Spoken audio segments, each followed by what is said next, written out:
Hello and welcome to Puebla in Mexico, the venue for round 11 and 12 of the World Touring Car Championship 2006. Martin Haven and David Leslie bringing you the action live here on Eurosport, as with every round of this year's championship. And we're right in the middle of the season now. The two flyaway races, Brazil and Mexico, after 4 in Europe, and there are 4 more rounds to come, of course ending at Macau in the Far East at the end of November, or the middle of November. That will be our championship decider. But this Puebla track threw up a whole host of new names in the winner's circle, and also reignited the championship challenge of Alfa Romeo's Fabrizio Giovanardi last year. It's the scene of scores and scores of jubilant fans coming to the racetrack. It's been very widely and warmly received, the World Touring Car Championships visit here, and the second visit equally warmly so. There have been problems with the track, but we are ready to go racing. It is approaching 1 o'clock Mexican time, approaching 8 p.m. in Central Europe, and getting close to 7 British summertime. We are ready to go racing in some 10 minutes time. So let's have a look at our circuit.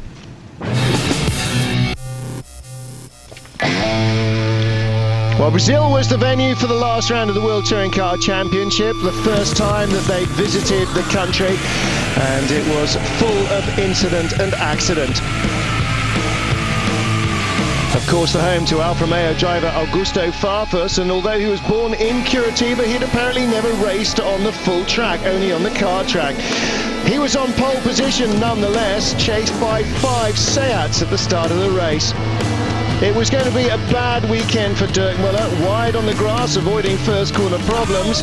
He didn't score a single point all weekend. Farfus determined to try and win at home, but the man on a mission behind him was lead Seat driver Jordi Canet. Andy Priaulx and Ivan Muller, the championship leaders, were 7th and 12th early in the race as Canet shoved his way past the Alfa Romeo. It was clear that the Italian car was not a match in terms of ultimate pace for the Spanish Leons, and soon he was not alone. Peter Terting slipped by into 2nd place. Andy Priaulx in 8th position, vital for pole for race 2, doing exactly what he had hoped to do. And Canet claiming his first win of the season. Seat's 2nd, Ivan Muller won in Brands Hatch. It's the first in the World Touring Car Championship for the Spaniard himself.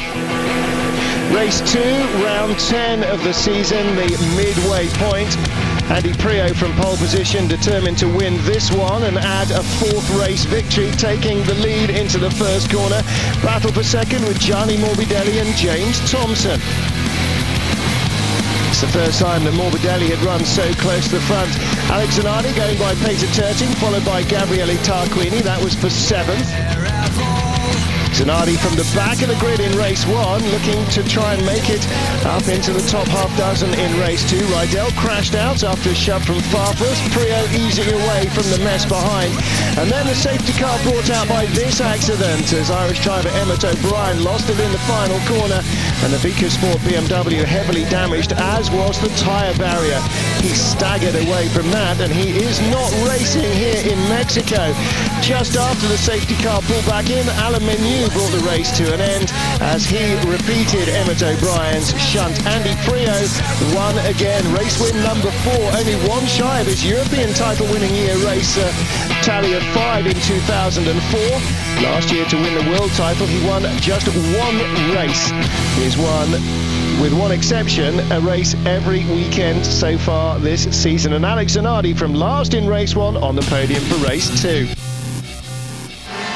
Well, it was certainly an interesting and exciting race in Brazil. And on the up, Andy Priaulx, the first man in history to have a maximum of 80 kilos of success ballast in the championship. I'm absolutely delighted, but wins don't mean anything, and it's championships that are the important thing, and I think I can see a really tough season with at least 5 or 6 drivers capable of winning. Priaulx with a 3-point lead in the championship, leaving Brazil, while behind him just about everybody who drives a Seat. to win this championship, you're going to have to accept the fact that there's people with cars that are 50, 60, maybe 70 kilos lighter than you, and it's not possible always to win the races. The best thing to do is to get a good result, take as many points as you can. Thompson in second Puebla, place, which I'm looking forward to. I think this car in Puebla will be fantastic. but it's not all about the SEAT squad. Augusto Farfus was expecting a lot from Brazil. In the end, he only scored 6 points, 9th in the championship, 16 behind Prio. Possibly not really out of it yet, but he needs to have a superlative run of form for Alfa Romeo to have a title hope when they get to Macau. Well, it wasn't just him either. Frenchman Yvan Muller had an utter nightmare. Nul point, he plummeted to 5th in the points from the championship lead. For sure, very disappointed, but I've got to stay focused and just think about the next race, says Muller. So he will be looking for revenge in Puebla, hoping for more points. Well, perhaps after Puebla we'll have a little bit more of an idea of who might and might not feature in the championship showdown at the end of the season. Don't count Muller out, only a fool would do that. But Prio with the plan working in Brazil, get into 8th place in race 1, somehow qualify in the top 10, and then pole from race 2 and try and convert it into a win. And that seems to be his master plan at the moment. But as I said, the maximum weight ballast is 80 kilos. And Andy Prio is carrying that, and what's more, Alfa Romeo and Chevrolet have been given another 10 kilo weight break, so in fact he's 90 kilos and more heavier than the Alfas and the Chevrolets. However, he is our championship leader at the midpoint of the season, and as you can see after yesterday's cloudy conditions, it is absolutely sweltering here in the bowl at Puebla. The Manufacturers' Championship could hardly be tighter. SEAT lead by 1 from BMW. Alfa Romeo and Chevrolet with one hand on each other's throats. They seem to be out of the running for the overall title, though. Well, it's not just the big four that are going well here. We've also last year seen a very strong performance from Jasport's Honda Accord, and that has been repeated this year. But it is an Alfa Romeo that starts on pole position, despite the fact that it was a SEAT that was fastest, because Rickard Rydell, the pole sitter, had an engine let go in this morning's warm-up. It has been changed, but he's had a 10-place grid drop. Salvatore Tavano now starts on pole for Italy and N Technology, but Rickard Rydell lines up 11th on the grid, and that will be a big boost to his rivals, not least of whom is Andy Prio, who's now 3 places further ahead of him as he lines up in 8th place, the perfect position to try and get pole for race 2. Ryan Sharp, what a story this young man has had this weekend. Before he went to Monza at the beginning of the season, he had never driven a car with a roof on in any form of racing. Now he's on the front row of the grid, the top independent in his Honda Accord Euro R, and he is really getting to grips with this business in qualifying now as well as in the racing. So thumbs up from the young Scot. Yeah, let's hope that he can produce something impressive, and given the way that Roberto Colciago hurled the car around Puebla last year, it's certainly not beyond the bounds of possibility that Sharp could become the first independent to win a World Touring Car Championship race outright. Augusto Farfus lines up in 3rd position, and David Leslie is a fellow Scot. Very heartening indeed to see Ryan Sharp looking so strong, but he's got Tom Coronel right behind him. Of course, Coronel's Seat Leon is very much the season-long pace setter in the Independence Trophy. I mean, Ryan Sharp must be just so tickled pink that he's sitting there in the front row, but he's going to have a very hard time indeed. He is an independent. He's been used to being in the middle of the field where it all sort of kicks off. Now then, can he stand the pressure at the front of the field? Because Tavano's in front of him. He's got Farfus just behind him on the other side. Cornell right behind him. You've got Yvan Muller not far behind. James Thompson right behind Cornell. It's going to be really, really busy, and they're going to give him no quarter at all. They're really going to be on him. They want the points. They're the manufacturers, people, drivers, and they believe that they should be ahead of all the independents. So this independent, Tom Cornell, we're looking at now, and Ryan Sharp on the front row, are going to get such a hard time from the works guys. The works guys really want to be up front taking those points. So I feel a little bit for the two of them, because I think they're going to have a very hard time. As long as they can stay on the circuit, not get knocked onto the loose gravel, the loose surface they've got here at Puebla, then I think they could do very well. But I really think they're going to have a hard time. They have to have a clean start.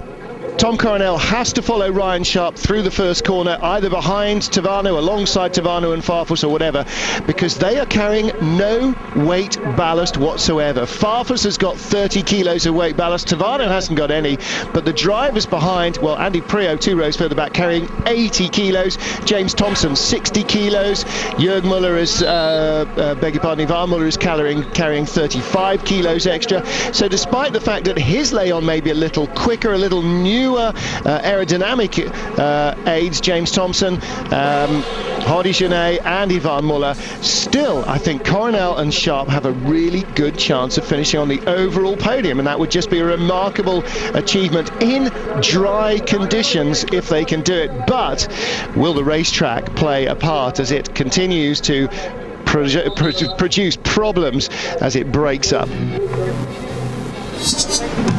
Well, the Puebla circuit has been changed since last year. 3 more corners leading onto the south banking, but it's not been the format of the racetrack, it's been the surface of the racetrack that has really produced problems this weekend.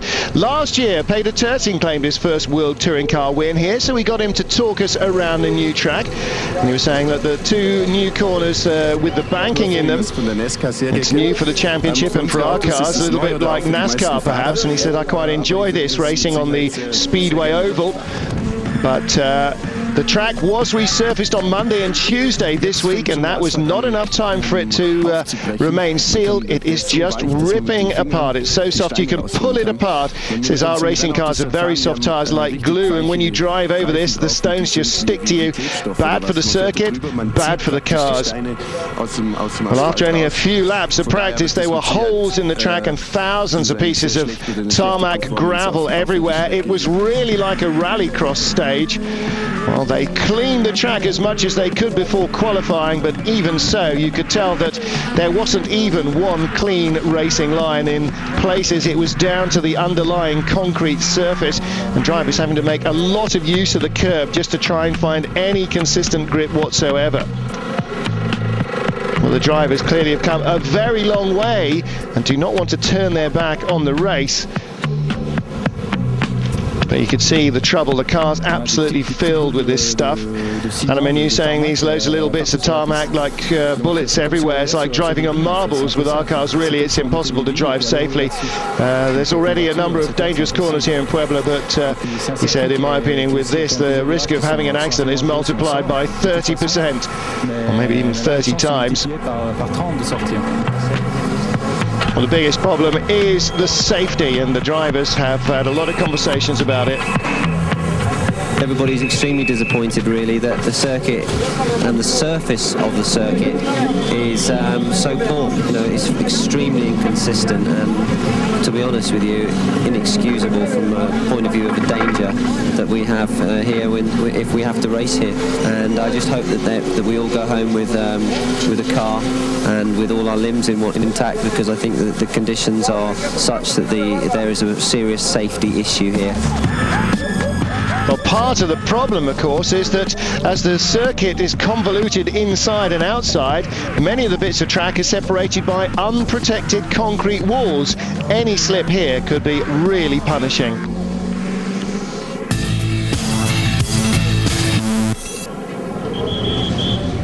Circuit problems notwithstanding, the drivers are ready to take on this Puebla circuit.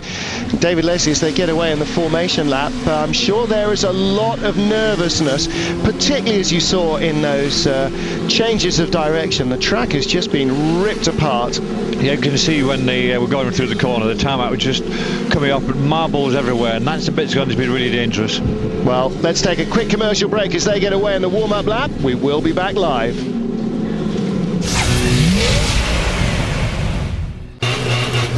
Welcome back live to Puebla in Mexico. Onboard view from Tom Coronel's car. That's got the switch box with the cameras on board. Onboard cameras also with James Thompson. His bumper cam will give us a fantastic view. Here with Dirk Muller in the 43 car. Muller starting a long way back, row 8 of the grid. Gianni Morbidelli's Alfa Romeo, a row in front of him. He's got an onboard camera to entertain us with. There is Gianni Morbidelli. Rob Huff right from the back of the grid after an engine change in qualifying. He too with a camera in the Chevrolet. That's not Morbidelli, that's Salvatore Tavano leading the field round, and Tom Coronel with his camera. There's Ryan Sharp in second, Augusto Farfus in third, Tom Coronel in fourth place. Gianni Morbidelli will line up back in 13th position on the grid with Pierre-Yves Courtals alongside him. So it'll be another Alfa Romeo and Yas Sport row 1 and row 7 of the grid featuring teammates. Tom Coronel lining up as Andy Priaulx came to the line behind him. And there will undoubtedly be a lot of nerves. I'm sure there's an awful lot of nerves in Scotland at the moment as well. People sitting down and friends and family rooting for Ryan Sharp. And I know at least half the commentary team is certainly looking for a Scottish win out of this one. And that's not necessarily David Leslie either. David, it's a very, very important moment now for Ryan on the outside of the front row of the grid. If he can really hold his position here in an independence car, then that will give him so much more confidence for the remaining half of the season. He's really got to make a very good start here. We're just waiting for the lights now. The green flag's been waved at the back. What happened? Oh, we got a jump, and that was Augusto, wasn't that? Was Ivan Muller going very early. Away they go now. Well, we didn't see the lights in the inset box, but Ryan Sharp got away pretty quickly. Augusto Farfus going around the outside. This is Thompson looking at Coronel, and Sharp's into first corner in second position. Well, that was definitely a jump start for Ivan Muller. So the championship leader going into Brazil is in real trouble here, because there's no way he's not going to get a drive through, even though he stopped. And Horikene there in front of Tom Coronel. So Coronel's dropped down one, but Priaulx's gone up. So we've got our pole sitter Salvatore Tavano, then Ryan Sharp, then Augusto Farfus, then the first of the Sads has got to be Ivan Muller, then Tom Coronel, then Andy Priaulx in sixth, and then we are looking from Coronel's viewpoint. In fifth position, Priaulx there in sixth, and then it's identify a Seat time ahead of that's Rob Huff. Rob Huff at the back of the field, and is that Diego Romanini? I think it probably was. Might have been Heisman. He was down there at the back in a BMW as well. Or it could have been Heisman and Menu, we're not sure. I'm pretty sure it said Huff on the car. So lap 1 of 16, yellow flags waving, and we may well see a red flag, or certainly a safety car. Safety car board being prepared there, perhaps. Yes, everybody is checking up there, obviously seeing it and being radioed through. That is not race speed, Augusto Farfus. It is Rob Huff. Yep. Now, who was the BMW? My money actually might be on Heisman. It was sort of yellow and red on board and across the top, and that might be Rob Huff's getting out of the safety car now, or the rescue car, and going back to his damaged vehicle. But Rob Huff, yet another unfortunate first lap tangle for him. He's not a man with a up in the wall, and he was, I think, the innocent party there. And he was well up, because he started in the back row of the grid, but he was like 5 cars up at that point when he had to come together with that BMW. Well, he was pushed up into the wall, and he is definitely out of it.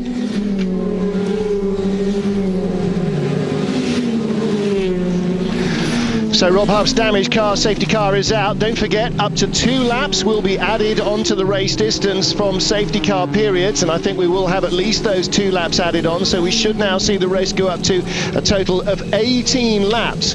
But it's Salvatore Tavano who leads them round. I'm sorry that we may be a little random with our lineups of who's who. And now going to go quiet while I write it all down, because we only have the on-screen timing at the moment, unfortunately.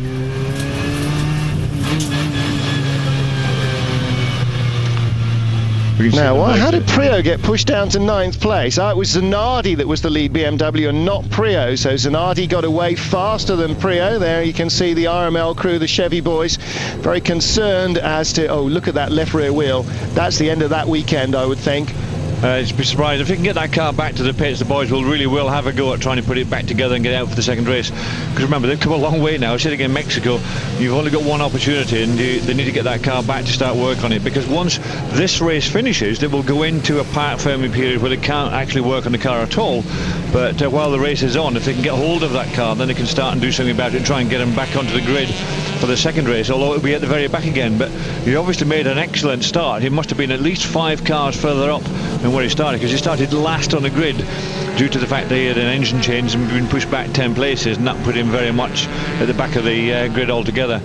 But it looks very, very damaged indeed. And there's Mark Busfield, the team manager, who I spoke to earlier on today, and he was obviously very worried about the track conditions that they've been suffering from earlier on during the week. Well, remember last year Dirk Muller just washed wide out of the final corner. It's a 180-degree full bank speedway corner, about a 12-degree banking there. They're trying to see what the damage is to see if there's any hope of resuscitating it. If they get it dragged in now, what's the chances of putting a left rear wishbone on it and changing the axle? I think there's a possibility. He's still in that car. Oh, no, well, is he though? Because he is. They're trying to get the door up. It's race suspended because it's a left-hand drive car. They changed this year to a left-hand drive car. They've now put the red flag out because there's obviously a greater worry. Now, I thought that Rob had got out of the car and we saw him heading back to it from that red Seat, but obviously Rob is in the car, and I'm assuming then he is concussed because he did get pushed up driver's side into the wall. And someone's gone in through the passenger side, so there is a medic already inside the car with him, but they're trying to open the driver's door, and I think they've got into that door now, and the medics were already in the other side. The helmet's already off, and they're obviously talking to him.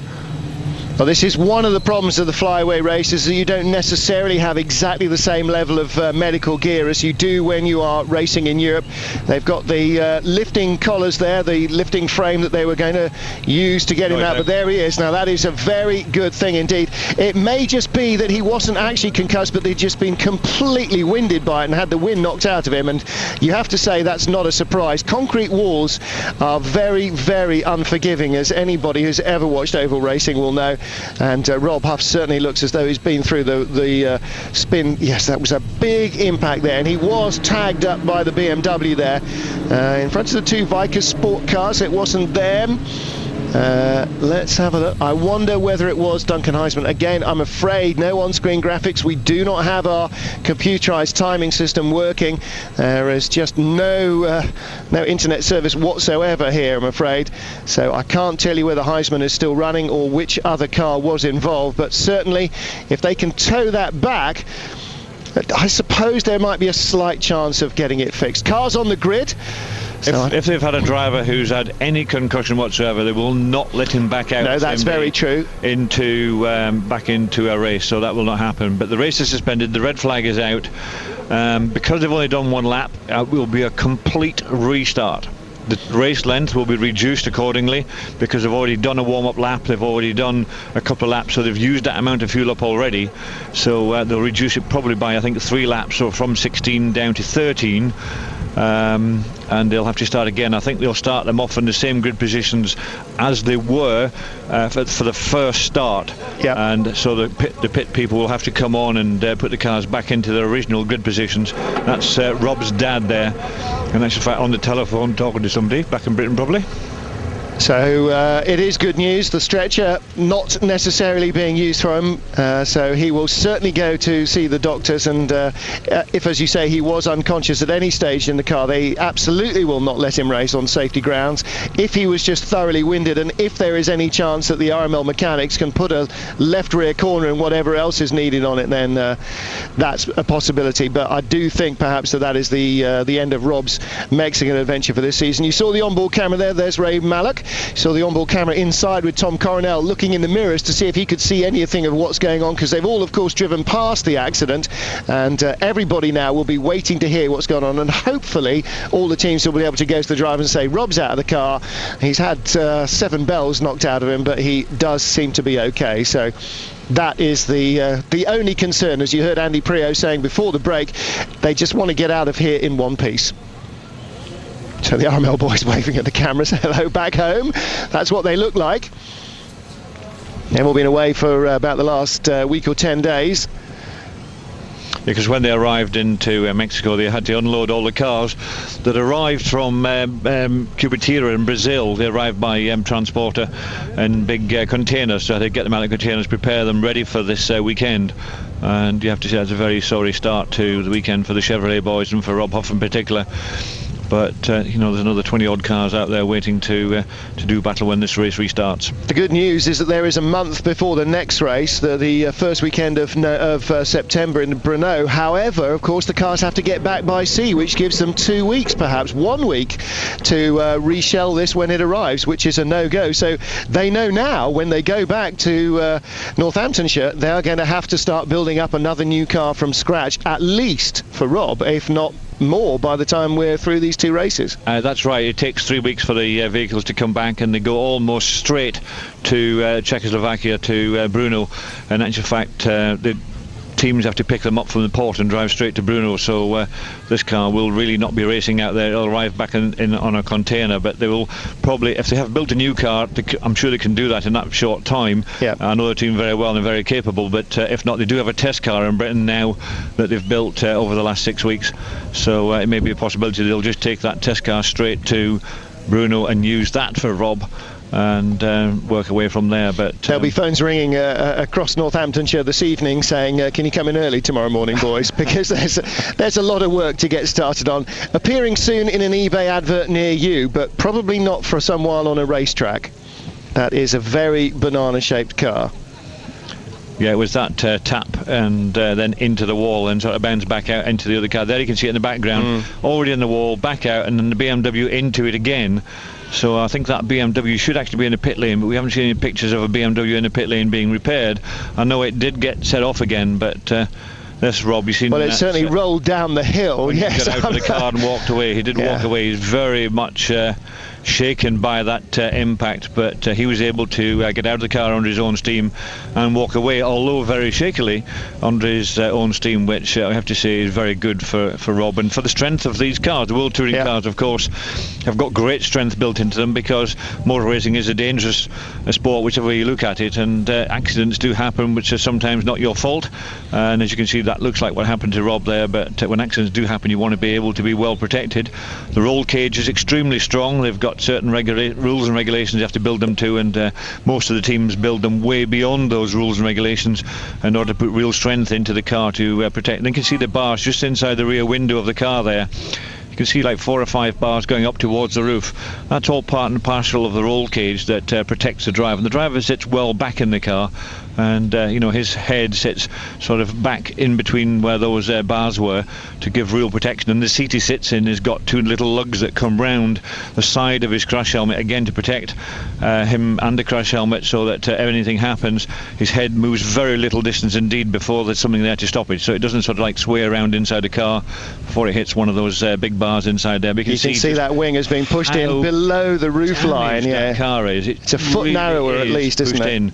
I'm afraid that shell will never be used again. That will never race again, no. Absolutely not. You just take one look at it from the rear and you just know that is complete scrap. And you can see here the marshals working away. The marshals in every country we go to, there's lots of them, and I was talking to some of the marshals today at Silverstone when I was there earlier on, and they were trying to recruit yet more marshals to say, come along and enjoy the art of marshalling, because there's a lot to it. It's not just a case of standing on a corner, but they have a lot of training as to the different types of marshalling you want to do. Whether it's a rescue marshal, a corner marshal, a fire marshal, a flag marshal, and so on and so forth. And they were extolling the virtues of being involved in the sport, and that's one of the flag marshals waving the flag, all dressed in bright orange so you can see them, and they're in orange wherever you go around the world. Basically that's the colour they use, and those guys, you have to say, help make this work, because without them, and they are unpaid, all this motor racing around the world doesn't happen. Absolutely right. Marshals, corner workers, whatever they're called, wherever you're racing, they're there. And it's really only in a situation like this that of course their sort of life-saving instant intervention is really recognised, but they are they're as fundamental as tyres to motor racing, and engines and petrol and everything else. Without them there is no motor racing, and as you say, all of them unpaid, and a lot of them very highly trained indeed, particularly the rescue crews, the extraction crews, really very highly trained indeed, to make sure that people are no further injured after the accident than they might be during it. So we are hearing that there's going to be a 10-minute hiatus now before we restart the race, and they will have a further warm-up lap behind the safety car, and then well, we gather they're going to have a rolling start perhaps, so that would suggest if they're going behind the safety car. So we will take this opportunity to get in a quick commercial break. We were due to have one midway through the race, and this would seem a very good midway point through the race to get rid of one. So we'll be back the other side of this. Stay with us as we return live to Puebla in Mexico.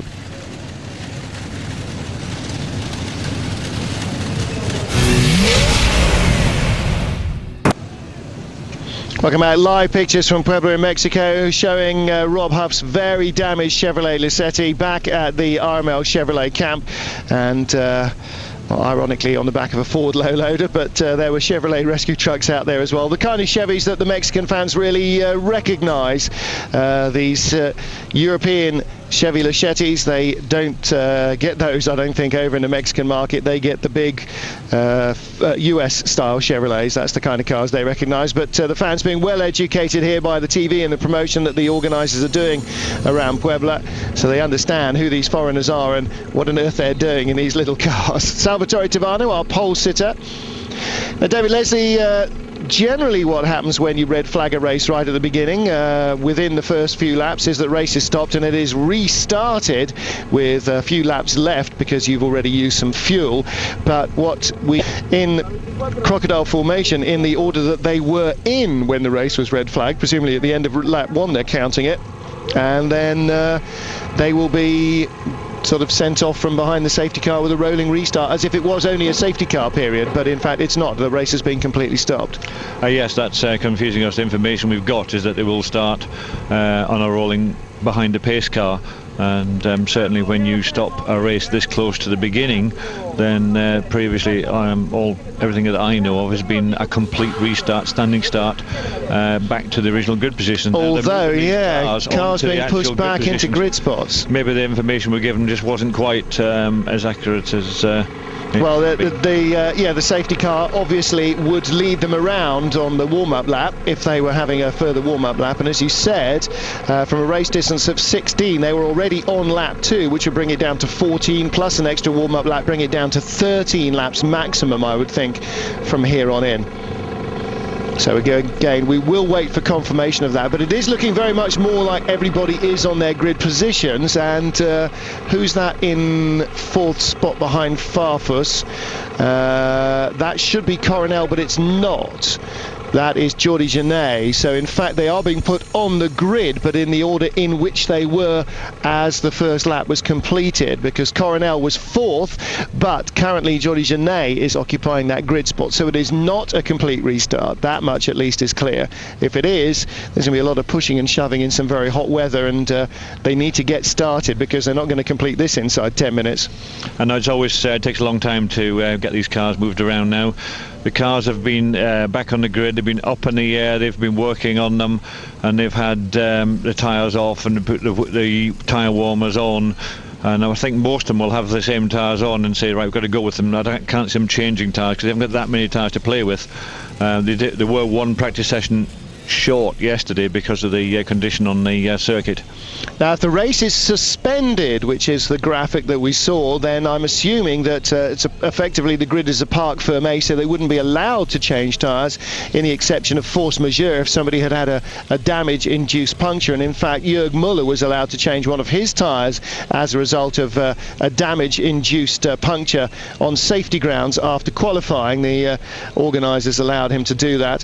Production problem was the reason given, which sounds to me like an egg-shaped lump in a sidewall, or perhaps a delamination, but yeah, something like that. Somewhere where they've taken the tyre off the car and gone, oh my goodness, this is certainly not raceable, and somebody said, no, you're right, that's actually not raceable. So there you can see Ivan Müller having some fairly intense conversation, one would imagine, with Hugues de Schoenack, his Oreca team boss in the Seat France operation. Now, we haven't we've seen him move at the start line. Remember, at the first start he looked as though he was going to jump the start, so we're wondering what the officials will actually do about that. But there you see the bonnet on his car is up, and maybe who's complaining about something. Maybe to allow the heat up. To allow the heat up. There's a problem with the clutch on the first start, or what, I don't know, but certainly, you know, when they have this restart, whether the officials will still look at his first start and say, well, actually on the first start you jumped it, therefore you still have a penalty to serve. Well, they should have looked at it by now, I have to say. But you're right, he definitely moved. He moved before everybody else moved. The fact that he stopped doesn't mean that he didn't move. Now, they may have said, OK, let's play advantage. There was nothing gained because he didn't actually move, and he was probably on the brakes when everybody else got away. But from what previous experience, that doesn't with the officials. They don't give the drivers much leeway, do they? No, you're absolutely right. You're not where you should be, therefore you will be penalised. So I think at some point later in this race that he will be getting a stop and go penalty or a drive-through penalty or something for his first start. Well, there are a number of drivers. Do it again. Sorry, a number of drivers on the grid, and James Thompson is one of them, who would definitely like a fresh restart because he's going to get away here in 8th, whereas he would get away off the grid in 6th, and behind him Andy Priaulx will get away in 9th place, whereas he would have got away in 8th place if they went back to their original grid positions. Rob Huff clearly would like it to be a fresh restart as well, but unfortunately that's a little bit beyond the bounds of physical possibility. But in the first couple of corner shuffles, James Thompson got hung out to dry a little bit and got pushed down the order, so he will restart in 8th position. Ivan Muller will be alongside him on row 4 of the grid. Alex Zanardi and Tom Coronel on row 3, Jordi Genet and Augusto Farfus on row 2, and our original front row men will be exactly as they were. Salvatore Tavano on pole and Ryan Sharp alongside him on the outside of the front row of the grid. Well, there is Priaulx, our reigning champion, our points leader, coming in here, and his plan to make up 1 place from here into 8th and get pole for race 2, and that really has got to be the plan, and he's going to have to stick to it. It's exactly what he was hoping to do in Brazil, and that's the way it transpired, to try and drag his heavily laden car somewhere into the top 10 in qualifying and then just sit out and try and fight his way to make sure he gets that pole position for race 2 and a chance of scoring at least 1 set of maximum points in the weekend. And that's what he's been doing all year long, basically. When you look at his points tally, at the very first race in Monza he had a first and no points. Second race in France he had 1 point in the first race, he won the second race. In the UK he had 1 point in the first race, he was due to win the second race when he went off at Paddock Hill Bend and unfortunately dropped away back, so that was a bad race meeting for him.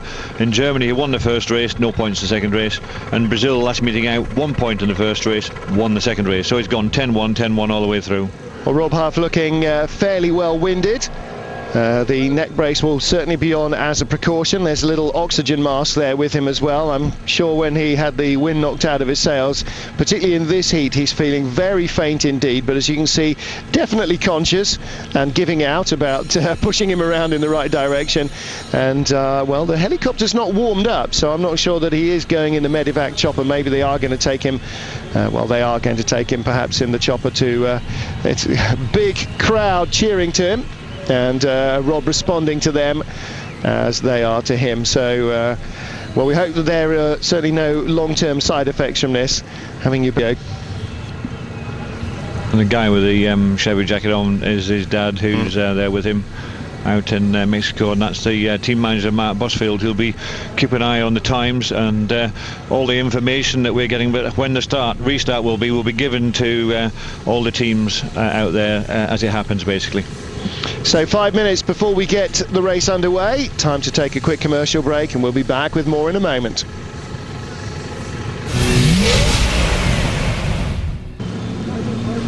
Welcome back live to Puebla in Mexico, where the grid is being cleared for the second time for round 11 of the World Touring Car Championship, ready to restart the race.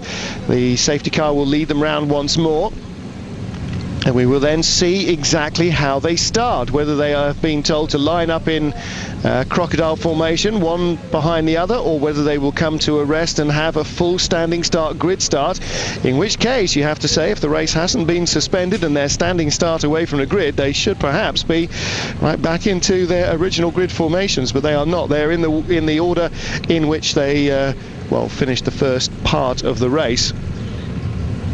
Yeah, the order they're in is the order they finished the first lap of the race, and this is a new way of doing things, the way it's been suspended like that, because if you stop the race with a red flag, then you have to count it back 1 lap, and if you count it back 1 lap, then you're back to the start. And that was the actual positions where they started. So suspended is a new word, but that's the Medivac helicopter taking off now. Then I do sincerely hope they've got a second helicopter. Well, that was exactly the thought that crossed my mind, and I'm sure won't have escaped many of the drivers that the one Medivac helicopter we can see is currently leaving the circuit just as they're ready to get round on their warm-up lap. Now, obviously, they want to take Rob Huff to the local hospital to get him checked up as thoroughly as possible, as well as quickly as possible. But on the other hand, you don't want to be left without a Medivac helicopter in case there is a really very desperate necessity for it, which we sincerely hope there will not be. So we are getting ready to get round 11 of the World Touring Car Championship back underway here at Puebla in Mexico, with not a cool house to be not a cool seat to be had in the house, and not an empty seat to be had in the house either, being waved away from the grid once more, as our grid flag marshal shows his Formula 1 allegiance. He must be a happy boy, seeing what happened earlier on this afternoon at Hockenheim. Right, claiming another remarkable 1-2 as their resurgence continues. And certainly nothing as exciting in terms of how close the championship is as what we have here, but it is at least getting there. On board with Dirk Muller, you can see just how bright the sunlight is coming into the cars. Quite often the car is really in shadow when the camera is adjusted for the outside ambient light, but here no such thing. It's really flooding the cockpit with light, and obviously David Leslie as well with heat. That's right, that's always the big worry when you're in these flyaway races, is just how hot it gets inside these cars. And remember, the cars, all that heat from the engine at the front does transfer straight back into the cockpit where these guys are sitting here right now, and that's Tavano there sitting the pole sitter, and they do get very, very warm indeed. And you've seen during that break that all the drivers, whenever you looked at them, were drinking fluids, whether it be water or special drink mix or whatever it may be. They're all putting as much fluid into their body as possible, because with the amount of heat and the effort put into it when you're racing, you really need lots and lots of fluid. So they will have been drinking all morning basically before this race gets underway.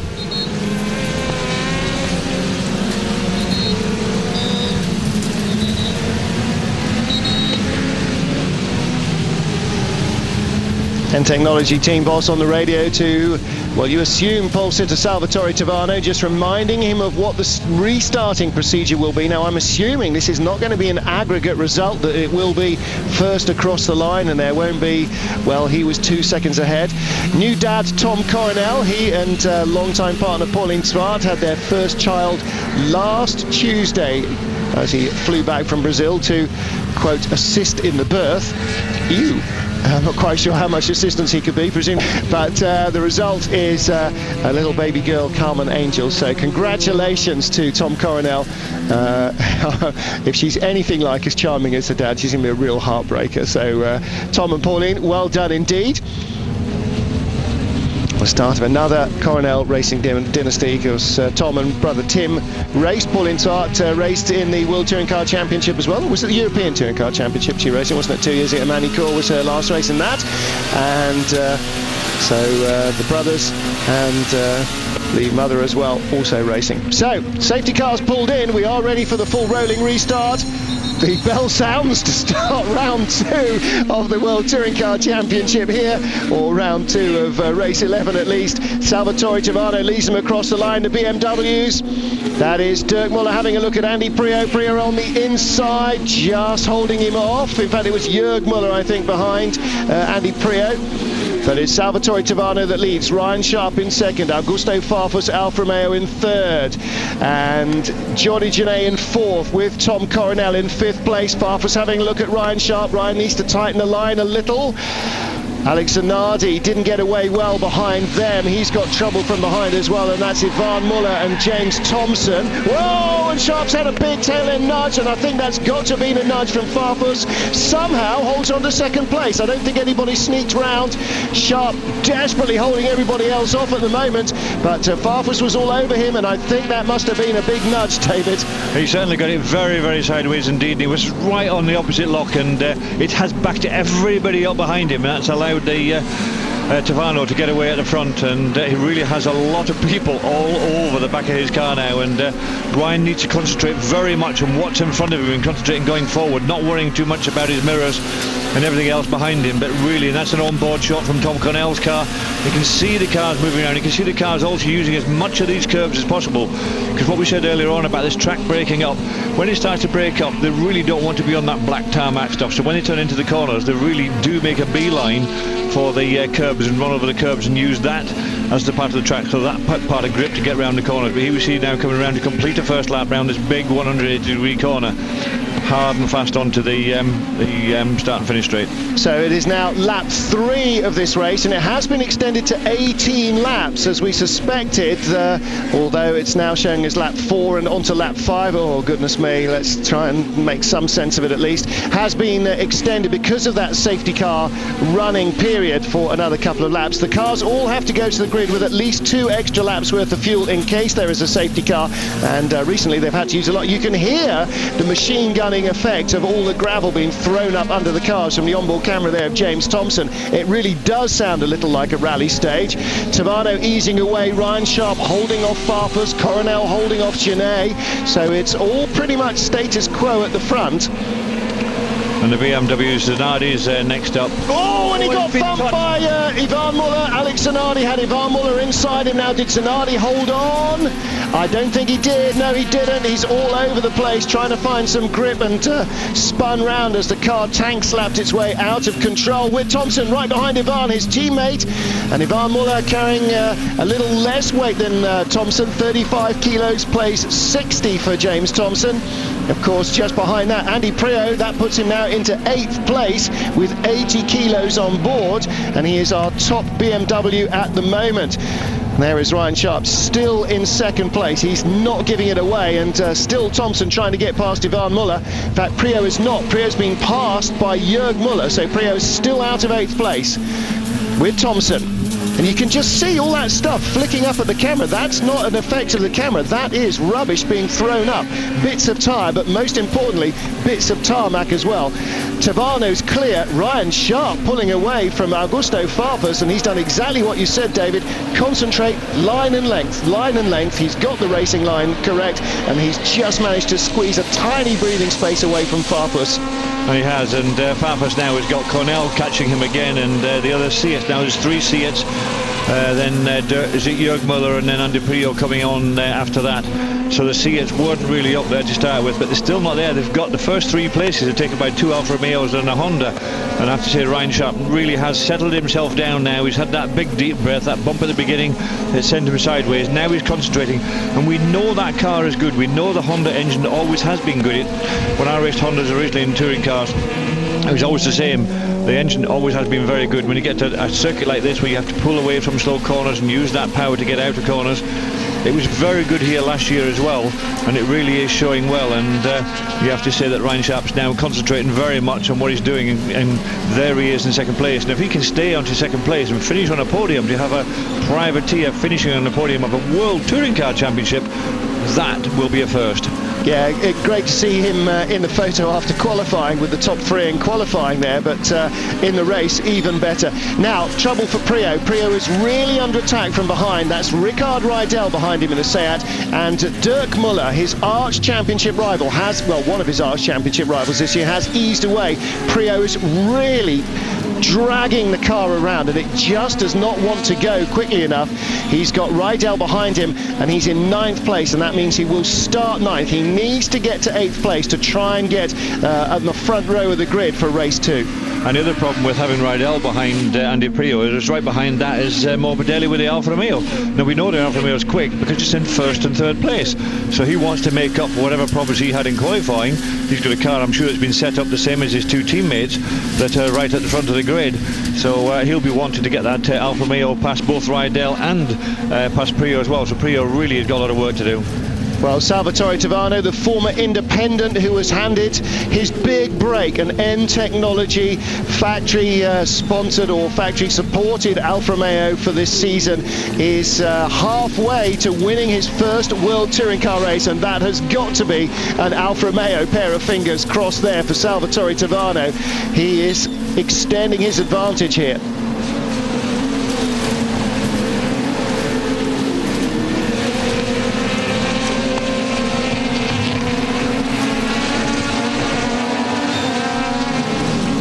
Salvatore Tavano just gradually creeping away in the lead of this race at mid-distance nearly from Ryan Sharp. Augusto Farfus in third. Coronel then the best of the Seats. He's the independent as well as the Honda driver. So the Scot and the Dutchman, the top two independents. Of course, for Coronel, David, it really doesn't matter if Ryan Sharp finishes in front of him, because Ryan is so many points behind him in the Independence Trophy that Tom can effectively allow him to have, you know, the extra points if needs be. He doesn't have to pass him. It's not critical, but again, if he can just get by Farfus, then we have two of our podium contenders in independence cars, and he is starting to close on Farfus. Yeah, as you say, Tom Cornell is so far ahead. He's 25 points ahead, and if he finishes second in the independence, he only loses 2 points. So while that eats into his championship a little bit, being 25 points ahead and losing only 2 really doesn't make a lot of difference.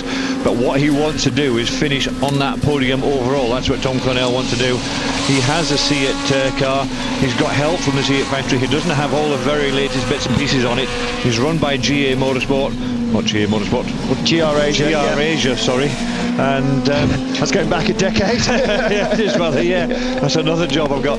And he really wants to be up there, and he's pushing all he can to take that third place away from Augusto Farfus. But he's got to keep the other Seats behind him as well.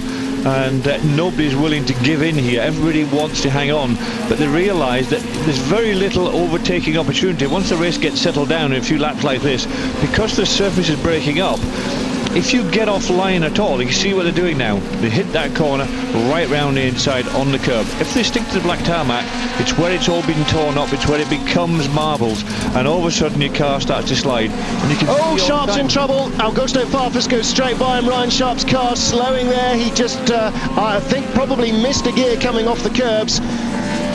Sorry to interrupt there, David, but he suddenly slowed up, and Augusto Farfus goes by. It's an Alfa Romeo 1-2 now. It could be that Ryan Sharp did exactly what we were talking about. He didn't get the apex of the corner. He got himself onto those marbles, came out the corner very slowly, and then all of a sudden, you know, he loses that time when the other guy comes out a bit faster, and that's exactly what happens. You've really got to get onto these curbs, and that's the only real grip you're going to get around this circuit. Well, rally crossing off the corners, certainly, as you say, is not going to help him. If he's on that gravel, it's just going to spin the wheels, or the wheels are just going to spin. And you can hear it from all the cameras around the circuit. All you can hear, even above the transmission whine and the noise of the exhaust, is stones rattling up under cars. It really is like rallycross out there. Tavano, Farfus, Sharp, Coronel, Hodikine, then James Thompson, then in 7th place, Dirk Muller, and... is it? Oh, Ivan Muller has got a drive-through penalty, finally, or it's a problem.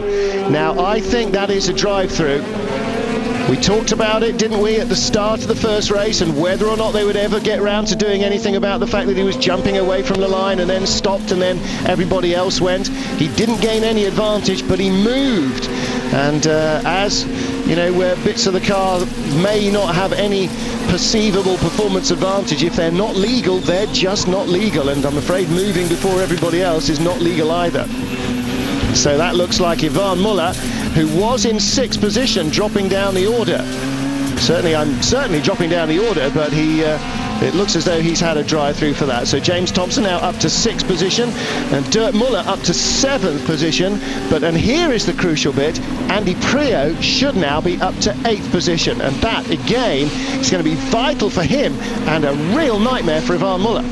It is, and that's exactly what Andy needs. He just needs that 8th place on this first race to get himself to the front of the grid, because as we've seen, it's quite difficult to overtake. If somebody makes a mistake and all of a sudden you go wide a little bit onto those marbles, then somebody can get past. If we've seen Farfus pass Sharp, and I'm pretty sure, unfortunately, that's what Ryan did. He just got a small mistake. But this is the World Championship. You know, these guys are not here to make mistakes. They're here to get it right every time.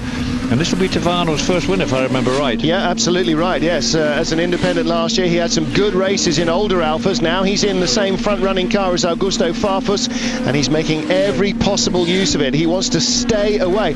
Don't forget, it was the flyaway race, particularly in Mexico last year, that revitalised Morbidelli, Fabrizio Giovanardi's championship challenge.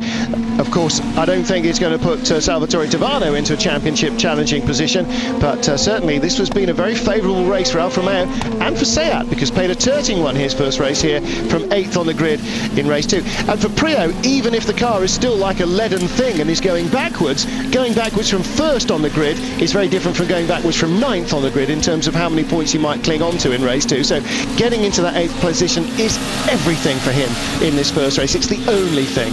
That's right, that's all he's got to do, basically. That's where he works hard. Look, you see what the car's doing. You see the in-car camera there on Tom Cornell's car following Ryan Sharp. You can see just how much they get themselves onto the curbs and hang on to that curb round the inside, and basically going from curb to curb round the circuit to try and get as much grip as possible. Well, Coronel, who has a sideline in the drifting championships across Europe, is not averse to going sideways.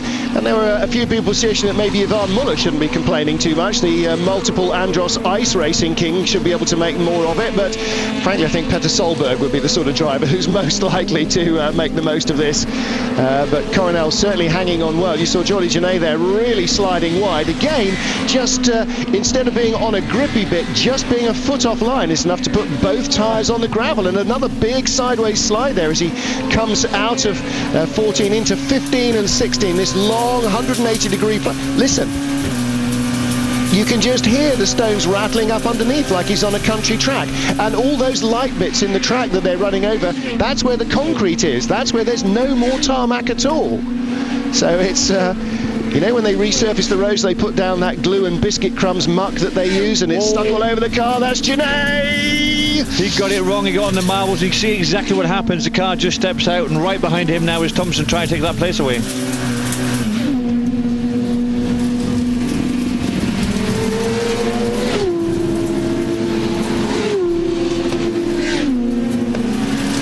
Around the final corner they come. Thompson's way down low against the wall, and Genet left outside. And that's Muller right behind as well. He's closed right up onto the back of Genet, so Genet is now really under pressure from the BMW as well.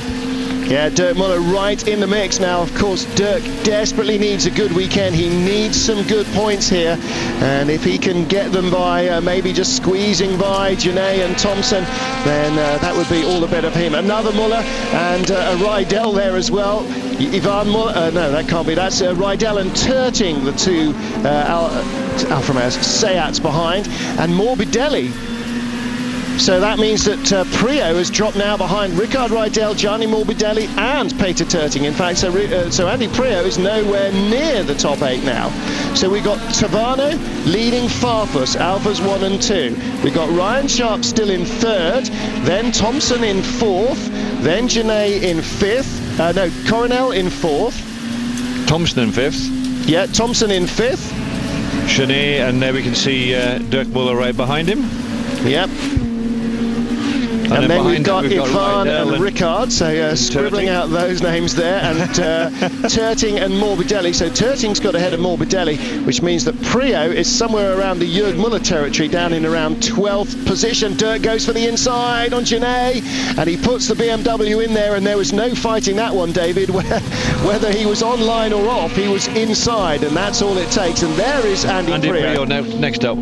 So he is behind Morbidelli and Terting and Morbidelli. Let's have a look as we scroll through with our AMD little rolling box here. Tavano, Farfus, oh, thanks for that, Sharp and Thompson, and Coronel rather, our top 4. And they are continuing to pull away. They really are pulling away from the rest, and now you've got Thompson, and right behind Thompson now you've got Dirk Muller. So Genet is dropped right down behind Dirk Muller. Yep, so we got Thompson, Dirk Muller, Genet, and then, of course, not Ivan Muller because he's gone as well. Ricard Rijdel and Peter Terting. And that makes them 1, 2, 3, 4, 5, 6, 7, 8 for Rijdel, pole for race 2. Terting in 9th position, then Morbidelli in 10th. Or have we had Ivan Muller rejoin in there? Don't know. We need to see the on-screen graphics. I'm afraid our timing and scoring in the booth is not working. I can see it's working in the pit lane, rather unhelpfully. So at least the Alfa Romeo crew know where Salvatore Tavano is in terms of laps left to run. And we don't even have that information here either on screen. So let's hope that the checker flag doesn't catch us completely by surprise, because I have to admit I have completely lost count now. Lap 12 completed, on to 13. 2 seconds still ahead of Farfus. Farfus is making no inroads at all into Tavano, but all it needs is one wheel on the gravel and he'll lose a second because he'll have a monster slide. So Thompson, have we got that? Yeah, Thompson, Dirk Muller in 6th. Then we have then we have a slew of Seats somewhere. We think Genet, Rijdel, and I think then Terting and Morbidelli. Let's have a look at... please give us a fuller grid, fuller points rundown, positions rundown, particularly if we're looking for some championship contenders, because we've only got a couple of them in the top 8. Well, this might turn out to be a very, very bad weekend for Ivan Muller, and also a bad weekend for Andy Prio. Dirk Muller seems to be making a better fist of it at the moment. He at least is going to get into the points. He'll be towards the front. Somebody's gone off there. You can see on the other side of the circuit that somebody's gone off onto the dirt. Last year when they came here, the circuit was so new that when they went off the circuit, it was like going into a mud bath, basically. You just sort of buried yourself in the mud. That's been settled now for a year, and when you go off, it's all very hot and dusty, as you would expect in a circuit like Mexico. Mind you, it looks a little greener at the circuit there than most of the British racetracks do at the moment, so that gives you some idea of the kind of summer that's going on across Europe. But temperatures here no higher than, say, for instance, the Hungaroring this weekend, or Brno in the Czech Republic. That's going to be hot as well, and probably by the beginning of September that will be a real scorcher as well there. Right. Next race in Europe. So Dirk Muller still power sliding the car off the corners, and maybe in these conditions the BMW will survive it a little bit better than the Seats, because of course he can steer with the rear as well as use the front wheels for steering and braking. You can see the track break up there. And of course, Dirk being very cautious of that retaining wall that he thumped his way into at the end of last year's race. Thompson in front of him, then Genet, Rijdel behind, and then Terting, and I think then that must be Ivan Muller next up, because there's a lot of Seats behind Dirk Muller. I think it must be Ivan Muller. So Muller then would seem to be ahead of and who isn't ahead of Gianni Morbidelli? Well, Andy Prio isn't at the moment, but Genet taking it up again with Dirk Muller. A little mistake from Dirk allows the Spaniard to get right on his tail. Rijdel is sitting there as well, looking to have a go perhaps. Ricard, you remember, had to start down in 11th place. He was quickest in qualifying, but because of an engine change he started down in 11th place. So he has worked his way up there, and after Ricard we can see what's happening in the background. There's 1, 2 more Seats, so we can presume that one is Terting, one will be Ivan Muller, yeah. Muller, and then the BMW before Morbidelli. Well, Terting has got the yellow windscreen strip just above the name and below the Bet and Win logo, and Ivan Muller's got a black one, so that is your clue there.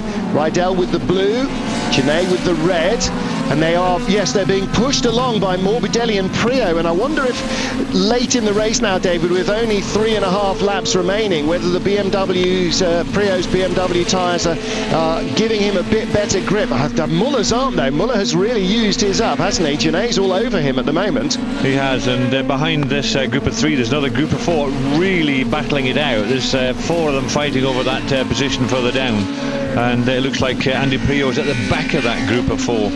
Yeah, he is definitely, and he's 3 or 4 positions away from where he needs to be, and that is going to be a major problem for him, I'm afraid.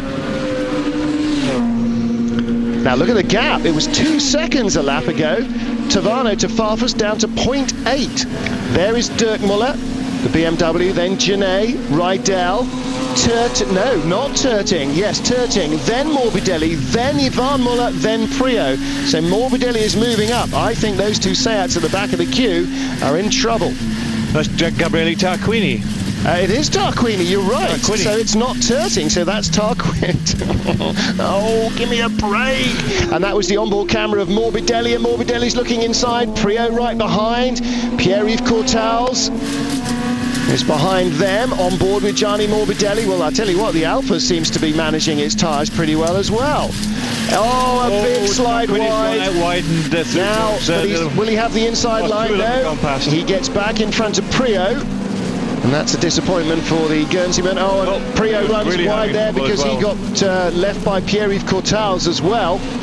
I will take an educated guess just before the end of this race that Augusto Farfus will pass Tavano and gain that maximum 10 points to move him up, and that will move him up in the championship a lot, because at the moment he's got 28 points.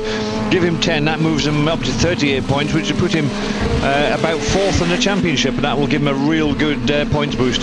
Yeah, you're right. I think unfortunately Salvatore Tavano is going to have to bite the bullet here and allow the Brazilian to go by, but I think everybody will understand who the moral winner here was. Here he comes. Farfus will, well, maybe not this lap, but I think when he makes that move on the next straight, he will be uncontested. However, if you see Coronel pulling out alongside Ryan Sharp, do not expect a similar no contest decision to be entered into, because Ryan Sharp will be desperate to hang on to 3rd position, and it will be a very well-deserved 3rd place as well. But I think you're absolutely right, David. Tavano has no championship hopes at the moment, but with 10 points here, with Priaulx, the championship leader, out of the points, with Ivan Muller out of the points, it could be a very big step up for Augusto Farfus, and in fact it must be a very big step up. Penultimate lap now. And Tavano has actually scored no points at all so far in the championship, and I can see the technology boys having a word with each other there about what they should be looking forward to the future. Yes, get a grip with yourself, boys. Last lap after this, we're on the penultimate lap, halfway around it as we weave in and out from the oval. The backstretch, back on, back off, back on. We're on the centre part of the backstretch, heading into turn 12. Right-handed turn 13, 90 degree left, 90 degree right. Coronel still tracking Ryan Sharp on board with the Dutchman. Again, look how wide the curbs are. Well, the curbs are, but there's a big concrete patch on the inside to stop ditch hooking, dragging muck onto the circuit, and that effectively now is the racing line. Though again, Tavano is making it all look very... What's the problem? He's cool, calm, collected, and Morbidelli... He got to the front of that group.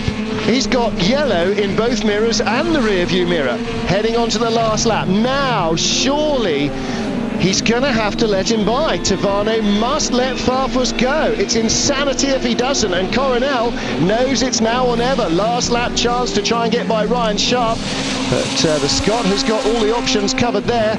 He's got to keep over those curbs. As long as he keeps over the curb, you can see the change in the colour of the tarmac. The minute you come off the curbs, it is just so loose with broken up tarmac there. You've got to be on top of that curb, otherwise you just wash out on the marbles. And again, Ryan has really got to keep the concentration up. Salvatore Tavano still leading. Well, it may be around the banking, the final corner, but that's going to be a dangerous place to do it. You'd want to do it on the front straight. If you're going to let anybody go by, maybe he'll just stick it into neutral out of the final corner and cruise left across the line to allow Farfus through. Priaulx spins again. Ivan Muller goes past. Immaterial, they're out of the points. This is just going to be a weekend to forget for the Brit, but the bonus is that when they go to Brno, he will at least have shed some of his 80 kilos of success ballast, because there's no chance he's scoring points from here. Everybody looks very slow off the corners, but in fact Ryan Sharp got a better exit there than Coronel. Coronel even more on the gravel than Ryan Sharp was, and yes, they were in the middle of the track, but yes, they still were on the gravel. Tavano now heading through 14, left-handed 15 still to come, and then the long run through 16, which never seems to end. They're coming onto the last corner of the last lap of this run. No, the 16 completed, one more lap to go, right, I'm sorry, not counting properly. Now we're heading on to the final lap. Now surely he has got to let him go. Farfus must be ready to go by. Tavano can't defend this. Oh, come on! Tavano's not got the legs to get by. Sorry, Tavano's just really keeping Farfus behind. He really wants to have this first win. But for Alfa Romeo's championship possibilities, you really have to have Farfus, who has scored some good points in the championship, currently lying 9th, and Tavano, who scored no points at all in the championship. You would think that team orders would come into play. We are halfway through the championship, we know that now, and this is the time that people start talking to each other, and you can see the Technology boys saying, you know, what's going on, we need to have a word here and try and sort this out. And in the background you can still see Ryan Sharp desperately working hard, trying to keep that Seat of Tom Cornell behind, and that's the 2 privateer cars that are now at 3rd and 4th, and you've got a good, you know, they've moved well away from the rest of the field. Yeah, absolutely. If it wasn't for the Alfa Romeos, they'd be winning the race ahead of the factory Seat. And the man that you saw at the back of the Alfa Romeo pit wall, the man who was climbing up to hand out the instructions, that was Mauro Sips, who runs N Technology. He and his wife Monica, it's their company. He is the man who says what's what. Now, he doesn't have the headset on, but then the big boss doesn't need the big stick. He has a man with a big stick. And I tell you what, Salvatore Tavano is going to be the end of some severe kicking if Augusto Farfus doesn't win this race. And you can understand that he doesn't want to give it away, but on the other hand, you know, he is racing with the big boys, and he has not got the points to be the man who calls the shots. And that's the simple fact of it. Last corner, last lap, Salvatore Tavano cannot win this race. Augusto Farfus must win this race. Nope, Tavano says, it's my race, I want to win it, and that's what I'm going to do. Tavano at the line wins the race. It's now a 1-2 for Alfa Romeo. However, I guarantee this championship will be won by less than 5 points at the end of the year. Every single point in every one of the 20 races is critical. Sorry to have missed Ryan Sharp across the line on the podium. Phenomenal result. Well done to him. 4th place for Tom Coronel, ditto. 5th place for James Thompson. 6th for Dirk Muller. No wonder he was flashing his lights. And here is James Thompson's view of life. Well, what has Augusto Farfus got to say? Well, you know, Mauro Sips is smiling. He's not absolutely livid. Maybe he is just letting the boy have his head. But if they're in Macau crying into their beer, then they will know when the crying started, won't they? That's right, but you have to remember that just lately the N Technology team have split from Alfa Romeo. They're no longer tied into Alfa Romeo as they were. They want to be an independent company, and they want to be able to do their own thing. And you can see what happens, even going slowly. If you get off line like they did there on the way in, they just really just right across all those stones there, and it slows them right down. So unless you're right on that racing line, so overtaking becomes very, very difficult indeed. But fantastic podium position for Ryan Sharp from Scotland there with a Honda, the Yas Honda, and right behind him was the second of the privateers, and that was Tom Cornell with a Seat, and that was the highest placed Seat, and 6 works Seats behind him. He must be very happy indeed.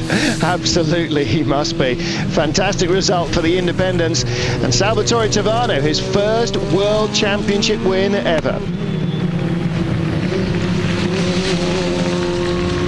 So Tavano heads back to Parc Fermé as our race winner, with his teammate behind him, Augusto Farfus Jr. And the Brazilian, I don't think, will be as happy and smiling as everybody else.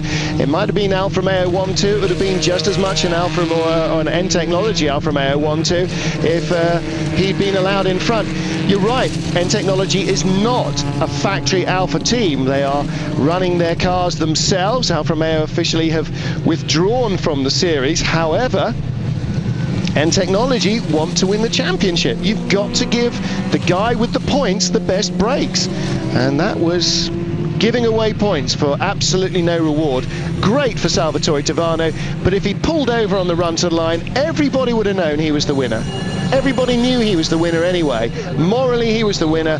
He could easily have just slowed across the line, claimed he had a brake problem, you know, the usual Italian nonsense. And well, he's extremely happy there. Yeah, yes, he indeed. Gets out and loves the top of the back of the car, but his teammate got out and simply walked away. He wasn't going to hang around there. Oh, there he is. Well, you know, he is a racer as well. He is a racer, Farfus, first and foremost. Championship, he is a guy who wants to win races, and if he can win the championship in the end of it, then so be it. But I think he understands exactly why Tavano did as well. And really a fantastic result from Tavano Tavano as well. If you think that Alfa Romeo won a race here last year with Fabrizio Giovanardi, with all the support that he had then for Tavano to do the same again in what is effectively fairly much an independent team, and as not the team boss either, that's a great effort from him, and he'll be getting congratulations from our friend Fabio Ravioli. You saw Ryan Sharp walking out of shot there. Fabio, the man in the blue shirt, the FIA's media delegate for the Touring Car Championship. Another Italian, of course, and he's always delighted to see, well, any great news story, and I think Tavano is a good news story, but also, I have to say, with Ryan Sharp and Tom Coronel third and fourth, that's great news stories, and very encouraging for the independent teams themselves to see that you can take, buy a piece of kit from the factory and then go out and beat them. It's as important as beating a Rothmans Porsche was at Le Mans, all those years ago, and, well, Ryan Sharp, I'm sure, was kind of hoping that Honda would be as good as it was last year, when we could have had one on the podium last year. We could have had one, except Colciago just kind of got a bit all tangled up in the battling with Giovanardi and then fell off. But this year, Ryan Sharp not making that mistake, not getting drawn in, and continuing level-headedly to take his first World Championship podium position. Yeah, he's got to be really pleased with that, and I was thinking back actually in Spa last year, we had one of the BMWs on the podium, Privateer. We thought he'd actually won it, but in actual fact he got penalised a couple of places, but here we are with the results. So Salvatore Tavano confirmed as our winner. It's an Alfa Romeo 1-2 for N Technology, Ryan Sharp third for Yas Motorsport, and the GR Asia Seat in fourth place. Two independents third and fourth, ahead of James Thompson, the best and in fact the heaviest of all the Seats.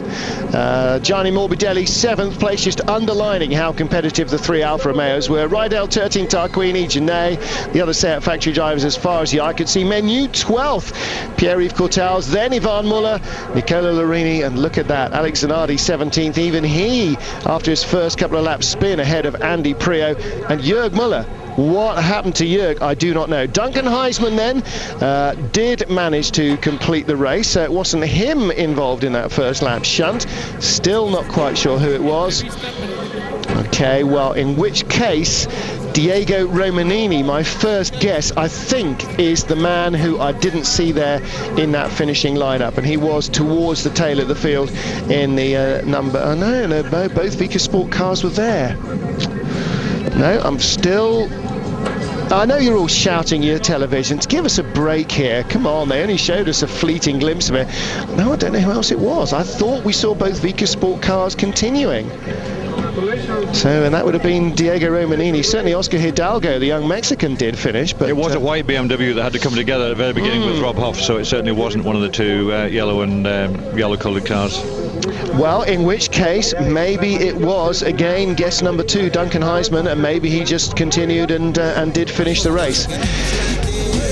So then, interesting race here in Puebla for all sorts of different reasons. This is going to be a weekend that many of them are going to find it hard to forget. Rob Huff, that big walling incident that brought the race under control of the safety car and in a red flags, and I'm certainly hoping that before the end of the programme we'll be able to bring you a little bit further news on that. Of course, we are rather reliant on hearing through the team or through the media circles as to what's happened. Rob's dad there on the phone back home, but he was certainly up and under his own steam. Whether he was concussed or not, I suspect perhaps if they're flying him to hospital, he might have been.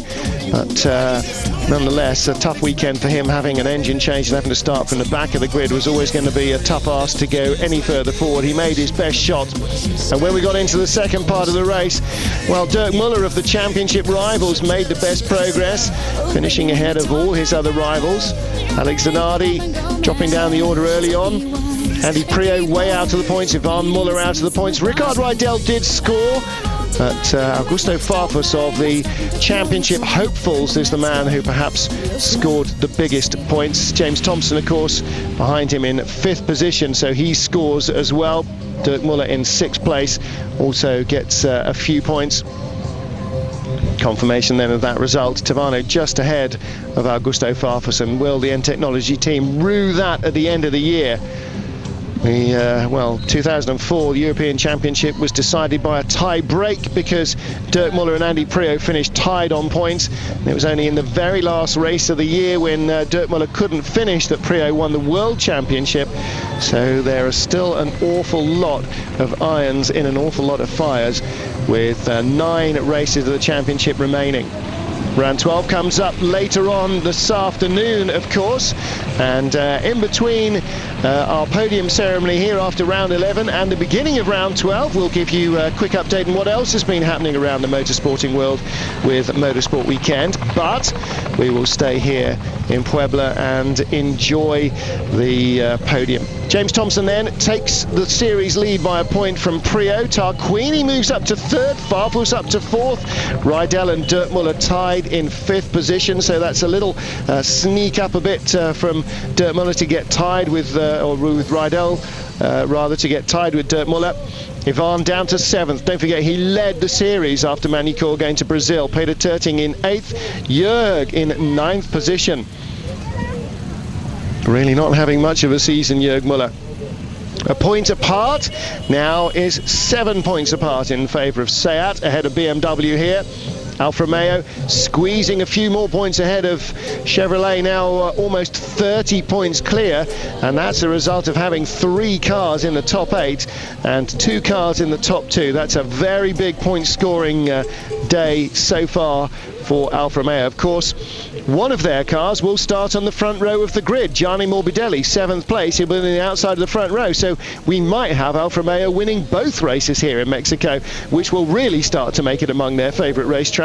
But the other two, Farfus will start 7th, Tavano will start 8th, Ryan Sharp 6th, Tom Coronel 5th, Thompson 4th, Dirtmuller 3rd, and it's going to be an interesting second race, that's for sure. Well, here is the podium for the Movistar race of Mexico. And there you see 2 Alfa Romeo drivers. And I don't think there will be too many problems between the two of them. You saw Augusto Farfus go up and warmly congratulate Salvatore Tavano. I'm sure the Brazilian can remember very lucidly what it was like to win his first World Championship event. And Ricard Rydell, well, he won in Brands Hatch. And maybe he will get a chance to win here from pole position for the second race. But David Leslie, a very, very important landmark in Ryan Sharp's career as an ex-single-seater driver and now a touring car driver. A World Championship race podium, his first podium, and a front row start after qualifying. A really superb effort all round here in Mexico. I think he's come on really well. There he is on the podium. He came to this championship beginning of this year, having driven only single-seaters. He was a little bit lost at the first race at Monza. He got into the swing of things. He's got a good car with a Yas Motorsport prepared Honda Accord, and they've really come on with that car as time has gone along. And I think when they've arrived here in Mexico, he went extremely well in qualifying, put it right up there. Third quickest in qualifying, moved up to second when Rydell got knocked down for his engine change, and he's made the most of that to get up there. Made one little mistake in the race itself to let Augusto Farfus through. A bit of a pity there, but you have to say that fantastic result to be third on the grid for a privateer in a World Championship touring car race. So he says, as Martin said, you have an opportunity to go out and buy any of these cars, an Alfa Romeo, a Honda, a Seat, a BMW, whatever it is, go out and compete with the factory teams and compete on equal terms. As we've seen that Tom Cornell, 4th overall, there's 6 factory cars behind him.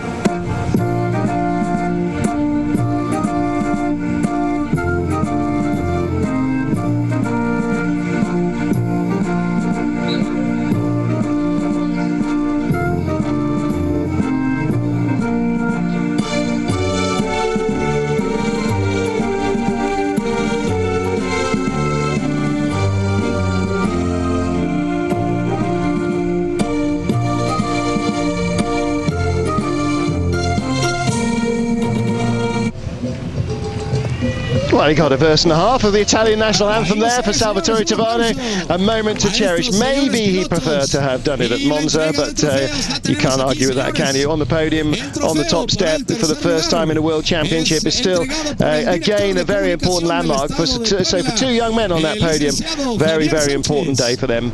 Mauro Sips, you see alongside in the white shirt, the boss of N Technology. But the prize for third place, now that's a trophy worth having. He's going to need to extend his mum and dad's fireplace for that, isn't he? Third place in the World Touring Car Championship, round 11 in Mexico for the young Scot Ryan Sharp. So I'm sure there's a lot of people at Norco and around the family and friends circle back home in Scotland who have uncrossed things and started to breathe again a few minutes ago. Second place for Augusto Farfus, but it is Salvatore Tavano, the Italian, who leads the Alfa Romeo 1-2 here in round 11 at Puebla in Mexico. Now, in light of how damaging the circuit surface has been, the 10-minute car fixing period in the pits has been extended to 15 minutes. Still nothing like enough to straighten out Rob Huff's car, obviously, but for everybody else that will mean at least some chance to get rid of all the garbage that has collected inside the engine bays and on the suspension components and stuck to the wheels and everything else before they start race 2. And the trophy for the top independent goes to Ryan. I tell you what, I hope he brought a big bag with him. Those are going to have to go in the car, in the freight, aren't they? They are. They're not going to go back in the airplane very easily, are they? Carrying 2 trophies that size. And he has another race still to come. Yes, we know he's starting a bit further back on the grid. He's starting in 6th place on the grid, but he can still pick up another trophy, certainly for the independents. If you put those on top of each other, they're taller than him. So top independent and third place trophies, and those are proper trophies. There's none of your little tin pots or a bit of a plate there. That is a whacking great piece of kit. Very well known silver working area around here as well in Puebla in Mexico, so I don't know if it is silver, but it's certainly a very substantial looking trophy.